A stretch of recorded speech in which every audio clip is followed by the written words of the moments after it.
வான்மதி, என்ன பண்ணிட்டு இருக்க? வாங்கத்த, உங்களுக்காக தான் நான் காத்துட்டு இருந்தேன். உனக்கு கொடுத்த கேடு முடிஞ்சிருச்சு தெரியுமா? தெரியும் அத்த. நானும் நீங்க கொடுத்த வேலைய எந்த பிரச்சனையும் இல்லாம முடிச்சிட்டேன். அதான் ரொம்ப சந்தோஷமா இருக்கியோ? ஆமா அத்த, முதல் நாளே சவால்ல ஜெயிச்சிட்டேன்ல, அந்த சந்தோஷம் தான். இனிமே நீங்க கவலைப்பட வேண்டாம் அத்த. நிம்மதியா வீட்ல ரெஸ்ட் எடுங்க. மத்தத நான் பாத்துக்கிறேன். குடும்பம் பிசினஸ்னு எந்த டென்ஷனும் இனி உங்களுக்கு வேண்டாம். ரெண்டையும் நானே பாத்துக்கிறேன். இத நீ மட்டும் முடிவு பண்ணா போதுமா? வேற யார முடிவு பண்ணணும்? எல்லாரும் இங்க ஒரு நிமிஷம் வாங்க.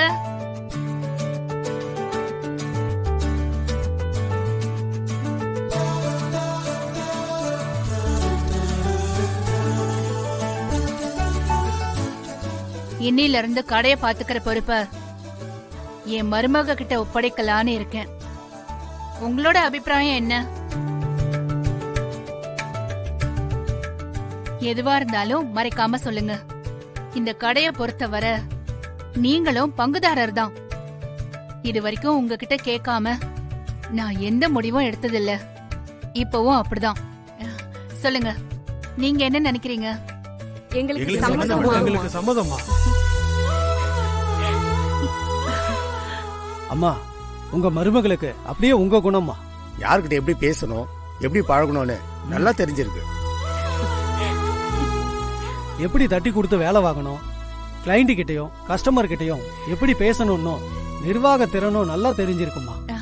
அப்போ உங்க முன்னாடியே வான்மதி கிட்ட பொறுப்பெல்லாம் ஒப்படைச்சிடலாமா?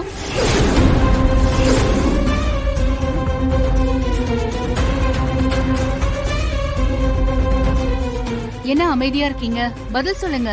அம்மா, நாங்க எவ்வளவு நேரம் சொல்லிட்டு இருந்தது இவங்கள பத்தி இல்லம்மா, வெண்ணிலா அம்மாவை பத்தி.